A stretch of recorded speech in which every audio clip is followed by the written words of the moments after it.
Hey guys, wanted to make a 2-3 minute video real quick on the sleeper system as a reminder to anybody who doesn't remember how it works from last year.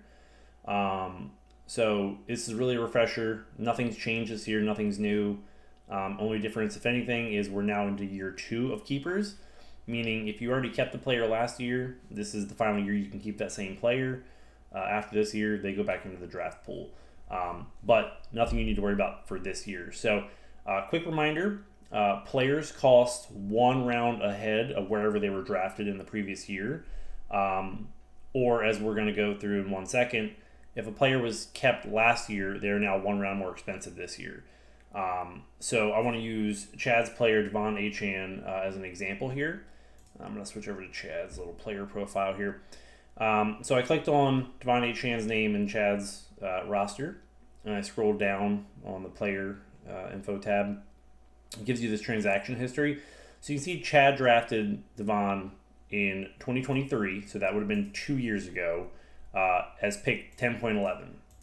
So last year Chad kept him. He cost 1 round higher than his original draft price, so he was a 9th round pick last year. Now, Chad has chosen to keep Devon Achane for 1 last year. And again, you can only keep him 2 years, so after this, Chad has to throw him back into the pool. His cost this year is going to be an 8th round pick, right? 1 round more expensive than it previously was. So he was originally a 10th 2 years ago.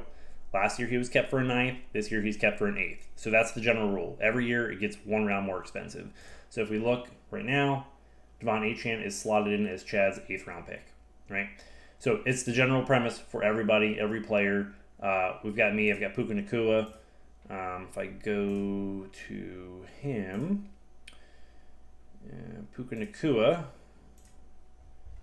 you can see I got off waivers in 2023, which meant he cost a 10th round pick last year, and now he cost me a 9th round. So he is taking up my 9th round pick.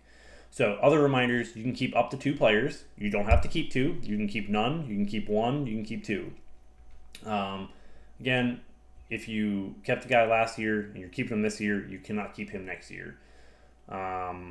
Similarly, if you have a free agent player, somebody picked up off waivers that was not drafted, that player will cost you a 10th round this year. So you got him last year, he went undrafted, and you keep him this year, he costs you a 10th round pick.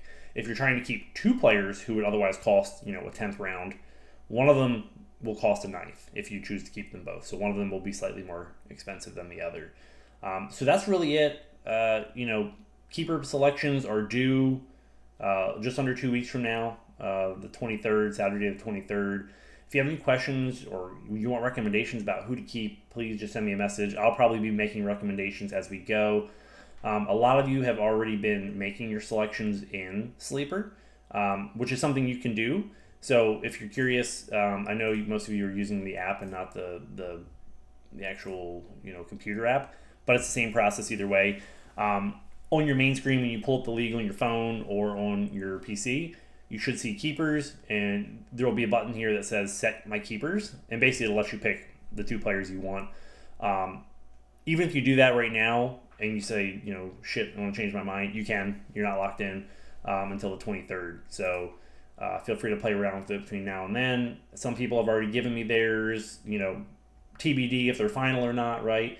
JT seems to have 3 keepers over here, so he clearly doesn't know who he wants yet. Justin's got Sam Laporta and Jahmyr Gibbs down here, so we can go ahead and I can assign those to their slots, but again, they're not locked in for another week and a half or so. If you have any questions about who to keep, let me know. That's pretty much it. Thanks. Bye.